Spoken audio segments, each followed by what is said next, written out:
Sir काय सांगाल, मीरा भाईंदरमध्ये युती झालेली नाही आहे. महाराष्ट्रामध्ये असलेले युतीचे घटक पक्ष ते स्वतंत्रपणे लढत आहेत आणि त्याच्यातच मीरा भाईंदर महानगरपालिकेच्या शेवटच्या दिवशी उमेदवारी अर्ज भरताना एका व्यक्तीचा मृत्यू झाला आणि त्याच्यामुळे आरोप प्रत्यारोप होत आहेत. काय सांगाल याच्यावर? बघा, युतीचा प्रश्न असा आहे की मीरा भाईंदरमध्येच नाही, प्रत्येक ठिकाणी महाराष्ट्रामध्ये महायुतीमध्ये असताना पण कुठे युती झाली नाही. कधी कोणी दोन आमच्या पक्षांनी युती केली, कधी एकत्र म्हणजे लढले आहेत कुठेतरी, आणि कुठे स्थानिक पक्षांबरोबर युती करून लढलेले आहेत. ही जी निवडणूक असते हे स्थानिक नेत्यांवर असते, स्थानिक कार्यकर्त्याची निवडणूक असते. आम्ही युतीचा प्रयत्न केला होता. आम्ही दोन्ही पक्षांना, बीजेपीला पण आम्ही प्रस्ताव दिला होता आणि शिवसेनेला पण प्रस्ताव दिला होता, पण दोघांनीही आम्हाला बरोबर त्या हिशोबाने घेतलं नव्हतं, कारण ते दोनच पक्ष बलाढ्य आहेत तिथे आणि त्या हिशोबाने त्यांची चर्चा होत होती. आम्हाला चर्चेचा भाग पण करून दिला नाही. राहिला प्रश्न भारतीय जनता पार्टीचे आमदार नरेंद्र मेहता साहेब, त्यांनी मला दोनदा विचारून सांगितलं आणि ते प्रक्रियेमध्ये मला घेण्याचा प्रयत्न केला. फक्त शिवसेनेचे आमचे मंत्री महोदय माननीय नामदार प्रताप सरनाईक साहेबांनी आम्हाला कुठच्याच प्रस्तावावर आमच्याशी चर्चा केली नाही आणि आम्हाला बोलवलं सुद्धा नाही, कारण त्यांना वाटत होतं की आमची ताकद नाही. ते मला एका वेळी भेटले होते, तर त्यांनी मला सांगितलं होतं की प्रमोद, तुझी ताकदच नाही, ते तुमचे 4-5 पण उमेदवार तिथे उभे राहू शकत नाही. पण आम्ही आमची ताकद दाखवली आहे. आमचे इथे 34 उमेदवार आम्ही इथे दिलेले आहेत. एकाचा उमेदवारी अर्ज काल बाद झालाय, ते पण आम्ही आज कोर्टात, म्हणजे काल कोर्टात चाललोय आणि गेले असतील तो उमेदवार. म्हणून आता आमचे 33 उमेदवार, ते पण सुशिक्षित, आणि 33 पैकी 15 अल्पसंख्याकांना आम्ही हे दिलेलं आहे, उमेदवारी दिलेली आहे, आणि 18 महिलांना आम्ही या उमेदवारीमध्ये उतरवलेलं आहे.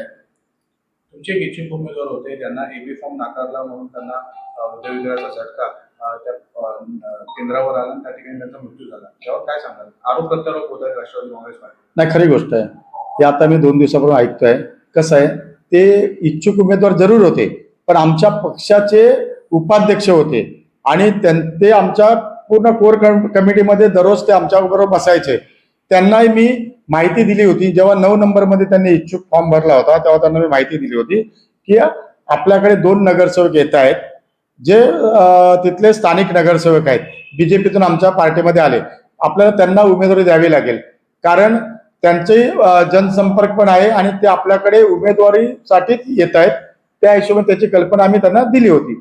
त्यानंतर त्यांनी इच्छा प्रकट केली की साहेब, मला लढायचं, तर मी काय करू? तर त्यांना मी बोललो होतो, बघा 9 नंबरमध्ये तर होऊ शकत नाही, 22 मध्ये झालं तर मी बोलतो, फक्त तुम्ही इच्छुक फॉर्म भरा आणि तुम्ही इंटरव्ह्यूला, म्हणजे मुलाखती ज्या असतात त्याला आपण सामील जा. मुलाखती झाल्या. मुलाखतीमध्ये बघा, आमच्याकडे जास्त इच्छुक उमेदवार नव्हते. आमच्याकडे 5-6, 7-8 लोकच होते, पण इतर मध्ये तर 10-22 पण उमेदवार होते. त्याच्यामधलं एकालाच निवडायचं असतं आणि ती निवड आमच्या समन्वयक साहेब आणि आम्ही मिळून केलेली आहे. याची माहिती आम्ही त्यांना अगोदर 2 दिवसापूर्वीच दिली होती, कारण 2 दिवसापूर्वीच तिथले अजून एक आमच्याकडे एक चांगलं पॅनल आलं, त्याच्यामध्ये तगडे उमेदवार आले 22 मध्ये, आणि त्यांना आम्ही माहिती दिली होती. त्यांना मी स्पष्ट बोललो होतो की आपल्याला उमेदवारी मिळणार नाही, फक्त तुमची जर इच्छा असेल तर तुम्ही डमी फॉर्म म्हणून भरून ठेवा. कधी काय स्क्रुटनीमध्ये कोणाचा प्रॉब्लेम झाला तर आपल्याला तिथे आम्हाला निवडणूक लढवता येईल. आणि ते मान्य पण केले होते. ते माझे चांगले मित्र होते. मी पण त्यांचा सल्ला ऐकायचो, ते मला सल्ला पण द्यायचे आणि त्यांना पण मी काही सांगितलं तर ते ऐकायचे. त्यांना मी सांगितलं होतं की तुम्ही भरा फॉर्म आणि तर नंतर वाटलंच आपण परत रिटर्न घेऊ फॉर्म, पण तुम्हाला संघटनेमध्ये आम्ही चांगली जबाबदारी देऊ आणि पुढे शासकीय काही कमिटी असतील त्याच्यामध्ये पण मी त्यांना चांगल्या प्रकारे घेण्याचा प्रयत्न करत होतो.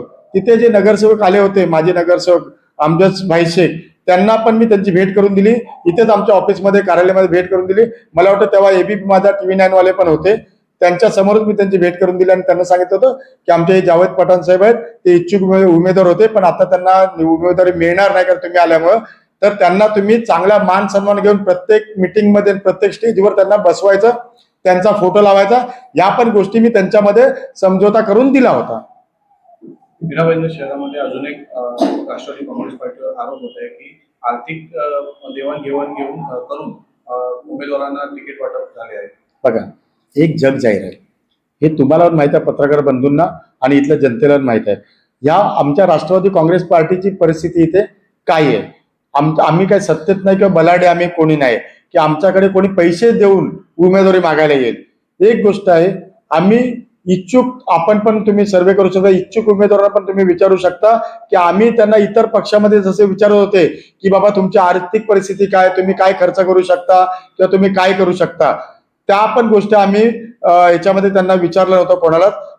आम्ही संघटन बनवून आणि संघटनेच्या कार्यकर्त्याला न्याय मिळावा म्हणून आम्ही युती पण, जे बीजेपीने आम्हाला 8 उमेदवार दिले होते ती पण आम्ही युती तोडली होती आणि आम्ही सांगितलं होतं आम्हाला आमच्या कार्यकर्त्यांना न्याय द्यायचा आहे, आम्हाला कार्यकर्त्यांना वाव द्यायचा आहे, त्यांना निवडणूक लढवायची आहे आणि आमच्या पक्षाचं घड्याळ चिन्ह जनतेसमोर पोहोचवायचं आहे. त्यामुळे आम्ही कोणालाच असं आश्वासन दिलं नव्हतं आणि कोणाचीच आर्थिक जर आर्थिक गोष्ट असते तर एकाकडेच आपण घेतली नसती. आर्थिक गोष्टी सगळ्या बाहेर येणार आहेत आणि त्या प्रकारे कधीच इकडे झालं नाही. आमचा पक्ष इथे मोठा नव्हता तरी पण आम्ही आमच्या ताकदीने, आमच्या कार्यकर्त्यांच्या जोरावर इथे निवडणूक लढवतोय. असं कोणीच सांगू शकत नाही की इथे काही आर्थिक घोटाळा किंवा आर्थिक आम्ही कोणाकडून मागणी केली आहे. प्रभाग क्रमांक 9 मध्ये तुम्ही 4 उमेदवार दिले, त्यापैकी एक उमेदवार यांची पार्श्वभूमी आहे ती विवादित राहिली आहे, तर कोणत्या आधारावर त्यांना उमेदवारी दिली गेली? कोण उमेदवार, त्यांचं नाव काय? नाही, पार्श्वभूमी अशी त्यांचे काय नाही, ते साधारण कार्यकर्ते आमचे, ते त्यांचे जे मिस्टर आहेत, काय नाव तुमचं? शकील भाई, हा ना. तर ते ऍक्च्युली आमचे राष्ट्रवादी काँग्रेस पार्टीचेच पहिले कार्यकर्ते होते आणि पक्षाने जेव्हा नरेश पाटील साहेब वगैरे तिथे, LG शेठ वगैरे तिथे नगरसेवक झाले होते, तर तेव्हापासून ते कार्यकर्ते तिथे होते. आज काही परिस्थितीमुळे ते बीजेपी मध्ये त्यांच्याबरोबर गेले होते. तर आमच्याकडे जे उमेदवार आले आहेत, आम्ही पार्श्वभूमी तपासूनच त्यांना उमेदवारी दिलेली आहे. असं कोणती पार्श्वभूमी माझ्या तर ऐकिवात नाही किंवा माझ्या देखरेखीत कोणती आली नाही. तुम्ही जसं सांगितलं की जे उमेदवार तुम्ही दिले त्यांचा जनाधार बघून वगैरे तुम्ही उमेदवारी दिले, पण त्यांचा जनाधार नसल्याच्या चर्चा आता सध्या मीराबाई शहरात सुरू आहे. नाही सर, कसं असतं, कोणी उमेदवार मागतं तर ती लोकच पसरवतात सगळीकडे, बाबा मला माझा जनाधार एवढा आहे, माझ्या वरती. आमच्याकडे सगळीकडे सगळ्याच पक्षांमध्ये आमच्याकडे निरीक्षक असतात, आमच्याकडे समन्वयक असतात आणि आमच्याकडे सर्वेची टीम पण असते. त्या सर्वेच्या टीमवरून आमच्या लक्षात आलंय की हे 4ही पॅनल आपण घेऊन चाललो तरी 4ही पॅनल आपण 9 नंबर मधून त्यांना निवडून आणू शकतो. आणि पॅनलचं पण एकमत झालं पाहिजे. त्या गोष्टी जर आपण दुसऱ्या कोणाला दिलं आणि ते पॅनलचं एकमत नसेल तर तिथे पण वाद निर्माण होतात. म्हणून पॅनलचं पण एकमत झालं पाहिजे. जिथे आम्ही प्रत्येकाला सांगतोय की आपण पॅनललाच वोट मागितलं पाहिजे, पॅनललाच मत मागितलं पाहिजे, नाहीतर इतर पक्षांसारखे करतात मला एकदा आणि दुसऱ्याला मी तुम्हाला मदत करतो, असं आमच्या पक्षामध्ये कार्यकर्ता कोणीच करणार नाही, याची आम्ही दक्षता घेतलेली आहे. अनेक इच्छुक उमेदवार राष्ट्रवादी काँग्रेस पार्टीच्या विविध प्रभागातून लढण्यास तयार होते, मात्र त्यांचं तिकीट कापल्यामुळे त्यांची नाराजी दिसून येत आहे. त्यांची नाराजी तुम्ही कशी दूर करता? नक्कीच, नाराजी दूर करण्यासाठी आमचे समन्वयक आहेत आनंद फडणवीस साहेब, आमच्या संपर्क मंत्री आहेत आदित्य तटकरे मॅडम, आमचे समन्वयक आहेत विलास माने साहेब निवडणूक समन्वयक. यांच्याशी चर्चा करून आम्ही त्यांना कोणते पण काही संघटनात्मक जबाबदारी देऊ, काही AC वगैरे असतील ते आम्ही देण्याचा त्यांना प्रयत्न करू. जसं की तुम्ही म्हणालात की मीराबाई शहरात युती झाली नाही, मात्र भाजप आणि शिवसेनेने प्रभाग क्रमांक 22 मध्ये कुठल्याही प्रकारचे उमेदवार दिले नाही, तिथे राष्ट्रवादी काँग्रेस पार्टीने उमेदवार दिले. ही काय छुपी युती आहे की काय आहे? नाही, छुपी युती अशी नाही. भाजपला पण वाटत असेल तिथे आम्हाला कुठे कोणाला मत देऊ शकत नाहीत, शिवसेना पण घाबरत असेल, पण तिथे राष्ट्रवादी काँग्रेस पार्टी घाबरणारा पक्ष नाही. राष्ट्रवादी काँग्रेस पार्टी सर्व धर्म समभाव, धर्मनिरपेक्ष पक्ष आहे. आमच्या अजितदादांचं खूप चांगलं सगळ्यांमध्ये काम आहे आणि आमच्या अजितदादांचा जो अजेंडा आहे की सर्व धर्म समभाव, धर्मनिरपेक्ष, फुले शाहू आंबेडकरांचा विचारावर चालणारा आपला पक्ष आहे. म्हणून आम्ही त्या ठिकाणी चांगली लढत आणि चांगल्या बलाढ्य शक्तीबरोबर लढत आम्ही देणार आहोत. आणि आपल्या माध्यमातून आम्ही सगळ्यांना आव्हान पण करतोय की जी लोक एवढ्या वर्षानुवर्ष तोच प्रभाग पकडून बसले आहेत, मी स्पष्ट बोलतोय की आमच्या बरोबर समोर जे लढणार आहेत त्यांनी फक्त मीराबाईंदरचेच नेते नाहीत, ते फक्त नयानगरचेच नेते असे त्यांनी स्वतःची ओळख करून दिलेली आहे. त्या नेत्यांचा गड आम्ही नक्कीच राष्ट्रवादी काँग्रेस पार्टी काबीज करू. पूर्ण 8 सीट आमच्या राष्ट्रवादी काँग्रेस पार्टीच्या निवडून येतील अशी आम्ही तुम्हाला ग्वाही देतो. येणाऱ्या निवडणुकीमध्ये तुम्ही कोणत्या मुद्द्यांवर निवडणूक लढवणार आहात आणि तसेच नागरिकांकडून कोणत्या मुद्द्यांवर मतं मागणार आहात? संपूर्ण मीराबाईंदरचं बोलाल तर एक विकास कामं तर आहेत, रखडलेली विकास कामं. त्यानंतर जे रस्ते आहेत, सिमेंटचे रस्ते वाहून जात आहेत पाण्यामध्ये, त्या गोष्टी आहेत. त्यानंतर क्लस्टर डेव्हलपमेंटचा विषय आहे, जिथे बिल्डिंग जर्जर झाले आहेत, त्यांना क्लस्टर डेव्हलपमेंटच्या अडचणी आहेत, ते विकास आहेत. उत्तनचा बघायला गेलं तर आम्ही तो पण विषय घेतला होता, डम्पिंग ग्राउंडचा, तो पण विषय आहे.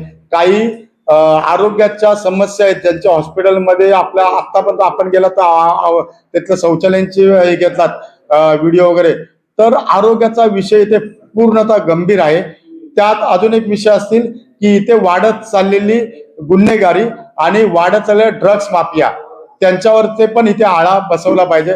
आपल्याला माहित आहे की काही नेत्यांचे पण लागेबंद तिकडे असतात, पण राष्ट्रवादी काँग्रेस पार्टी तो पूर्णतः मोडून काढेल. आणि येथील जनता, जे इतर दोन पक्ष आहेत आज आमच्या समोर, आम्ही तर इथे शिवसेना आणि बीजेपीलाच समोर बघतोय आमच्या बरोबर लढत असणारे, तर ते इतर पक्ष आहेत, त्या पक्षांनी जो इथे सामाजिक तेढ, जातीवाद आणि जो आपल्यामध्ये सळोखे जो राखला जात होता पूर्वी, जेव्हा आमचे नेते गिल्बर्ट शेठ होते तेव्हा या गोष्टी कधीच घडत नव्हत्या. राष्ट्रवादी सत्ता होती तेव्हा आपण बघितलं होतं की गुन्हा गोविंदाने मीरा भाईंदर शहर नांदत होतं, आणि राष्ट्रवादी काँग्रेस पार्टीच्या माध्यमातून जो विकास होत होता त्याच्यामध्ये आम्ही कधीच बघितलं नाही की इथे तू कोणत्या पक्षाचा आणि तू कोणत्या पक्षाचा. पण इथे आज जे वाद चाललेले आहेत ज्या नेत्यांचे, आतमध्ये रात्री ते एकत्र बसतात आणि समोर बाहेर लोकांना दुसऱ्या गोष्टी करतात आणि कार्यकर्त्यांना भडकवतात, त्यांची माती भडकवतात, जातीवाद निर्माण करतात, प्रांतवाद निर्माण करतात. त्याच्या विरोधात आम्ही इथे निवडणूक लढवित आहे. आताच तुम्ही सांगितलं की पर्यटन प्रताप सरनाईक यांना तुम्ही युतीवर विचारलं होतं, तर त्यांनी तुम्हाला डावललं आणि कमी लेखण्याचा प्रयत्न केला, तर तुम्ही त्यांच्या प्रचाराला मदत करणार का राष्ट्रवादी काँग्रेस? 100% करणार नाही, कारण आम्ही कोणत्याच पक्षाला प्रचाराला मदत करणार ना भारतीय जनता पक्ष, ना शिवसेना, ना काँग्रेस, या कोण. आमचा पक्ष वेगळा आहे, आमचा राष्ट्रवादी काँग्रेस पार्टी आहे, आणि आम्ही पूर्णतः आमच्या ताकदीवरती इथे जास्तीत जास्त नगरसेवक निवडून आणणार, आणि 100% आमच्या साथ घेतल्याशिवाय इथे कोणतीच सत्ता येणार नाही, याची पण आम्ही दक्षता घेतोय.